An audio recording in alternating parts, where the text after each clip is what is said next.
시청자 여러분 안녕하십니까? 효널TV의 효널입니다. 새로 이제 휴대폰을 장만하고 이제 영상을 촬영하고 있는데 화질이 너무 좋은 것도 좋은 건 아니더라고요. 얼굴에 그냥 이게 다 나오니까 그래가지고 또 화면 카메라 기법도 잘 모르고 뭐 촬영 기술이 제가 있겠습니까? 뭐 있겠습니까? 그래서 정말 마스크를 써야 되나 뭐 이런 생각도 들고요.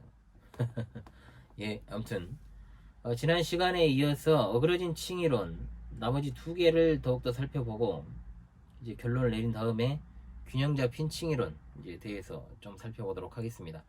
지난 시간에는 알미니안의 칭이론과 반율법주의, 신율법주의 칭이론에 대해서 공부를 했습니다. 복습을 해야 됩니다. 복습을 하지 않으면 들어도 또 까먹습니다.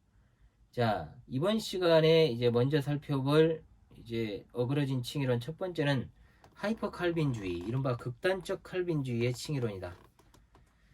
저도 칼빈주의자입니다.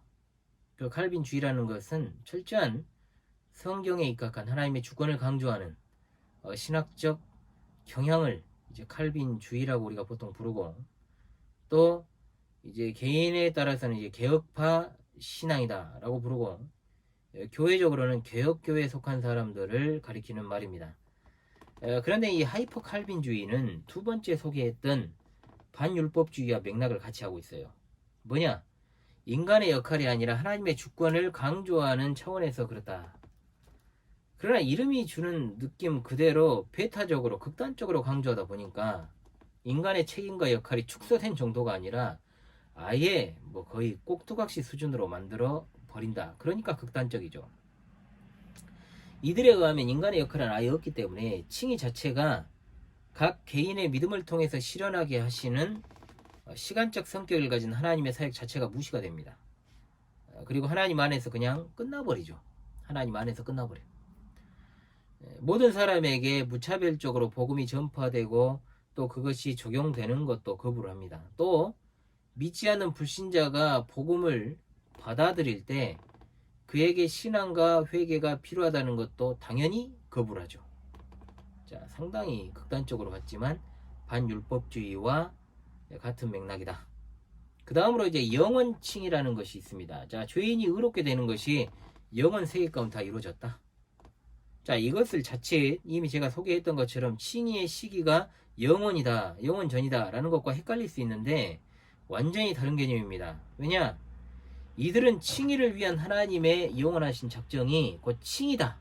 그거 자체가 칭인 거예요. 그러니까 하나님이 다 하시고 하나님 안에서 끝나버립니다. 하나님의 주권을 높이는 것 같지만 개인의 믿음을 통해서 실현은 되는 시간적 성격을 역시 무시한다는 것에 있어서 영원 칭의는 반율법주의 그리고 하이퍼 칼빈주의와 그 맥락을 같이 하고 있다는 사실을 우리가 알 수 있게 되는 겁니다. 인간의 역할은 아예 전무한 어그러진 칭의론이다 라고 결론을 내릴 수 있겠습니다. 자, 알미니안과 신율법주의는 칭의의 조건으로서의 인간의 역할과 책임을 이야기하고, 반율법주의, 하이퍼 칼빈주의, 영원 칭의론은 하나님의 주권을 이야기하는 것 같지만 인간을 완전히 배제하기 때문에 오히려 하나님의 주권을 왜곡시키는 어그러진 칭의론이다 라고 결론을 내릴 수 있겠습니다. 자, 따라서 이 시간에 균형 잡힌 칭의론이라는 것을 이제 정리를 하자면 어떠냐? 양극단을 당연히 배제합니다. 인간의 역할을 과대평가하거나 또는 어떤 하나님의 주권을 강조하는 식으로 인간의 역할이 전무하다고 하지 않는 것, 그것이 바로 성경적인 칭의론의 출발이다라고 말할 수 있을 것입니다. 자, 그렇다면 칭의에 있어서 하나님의 주권의 핵심이 뭐냐? 단순히 하나님이 전적으로 다 하셨다 이게 아니고 시작점이 어디냐? 여기에 달려있다는 것이죠. 자, 바로 하나님이 계시는 하늘의 법정에서 이루어지는 객관적인 사실로부터 시작을 하는 겁니다. 그 하나님이 계신 하늘 법정에서 이루어진 객관적인 사실로서의 칭의가 이제 하나님이 택하신 각 개인에게 주관적으로 적용이 되는 겁니다. 즉 시작점은 하나님이고 또 그것을 주관적으로 개개인에게 적용하는 분도 성령 하나님이시죠. 법정에서 판결이 났어요. 그런데 그 법정에서 판결이 났다고 해서 그것이 이제 실제적으로 효력으로 나타나야 될 것 아닙니까? 자, 객관적인 칭의의 그 사실 자체가 확정이 되고 나서야 각 신자에게 이제 적용이 될 수 있다. 그 말입니다. 그래서 개혁신학자 헤르만 바빙크는 이것을 표현하기를 획득과 적용이라고 명확하게 표현을 합니다. 즉 칭의라는 것이 우리 안으로부터 나오는 어떤 게 아니라는 거죠. 즉 그리스도께서 행하신 의로운 행위를 우리가 전가받는 것이다. 이것을 가리켜서 이제 바빙크는 획득이라고 표현을 하는 겁니다. 그래서 이것을 능동적인 칭의라고 부릅니다.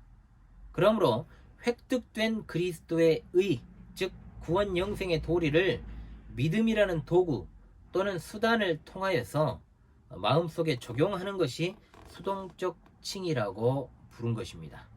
자, 시종여일하게 하나님의 주권적인 은혜가 이끌어 가신 것은 불변하는 사실이지만 인간을 꼭두각시와 같이 취급하지 않으시는 하나님의 사역을 바르게 이해하지 않으면 앞서 어그러진 칭의론에서 설명했던 것처럼 양극단으로 치우칠 수밖에 없다는 겁니다. 또한 이제 헤르만 비치우스라는 개혁신학자는 이것을 하늘 법정에서의 칭의와 의식의 법정에서의 칭의로 구분을 해서 설명을 했습니다. 자, 이것도 굉장히 잘 분류를 해가지고 참 적절한 용어로 설명을 하고 있죠. 하나님께서 계신 하늘 법정에서의 선고된 법적 판결이 성령님에 의해서 우리의 의식 안으로 들어온다라는 것을 그렇게 표현한 겁니다. 자, 그것으로 인해서 성도는 자기 죄를 용서받았다라는 사실을 자기가 직접적으로 인식하고 자신이 경험하게 된다는 말입니다. 성령님의 내적인 사역을 통해 믿음으로 말미암아, 즉 믿음을 통하여 하늘 법정에서의 법정적인 판결이, 하나님의 판결이 주관적으로 성도 개개인에게 나타나게 된다는 것이죠. 시작점은 언제나 하늘의 법정이고 구체적으로 적용하시는 것도 성령 하나님의 내적 사역이다. 그것을 믿음으로 신자에게서 구체화되는 것, 이것이 바로 칭의라는 사실을 정확히 믿고 따르는 한 절대로 우리의 신앙은 흔들릴 일이 없다. 이 사실을 말씀을 드리며 여러분 복습을 철저히 하시고요. 다음 시간에 하나님의 자녀로 입양되는 양자의 권리를 획득하는 양자와 관련된 강의로 찾아오도록 하겠습니다. 너희는 그 은혜에 하여 믿음으로 말미암아 구원을 받았으니 이것은 너희에게서 난 것이 아니요 하나님의 선물이라. 행위에서 난 것이 아니니 이것은 누구든지 자랑하지 못하게 하려 함이라. 할렐루야. 아멘.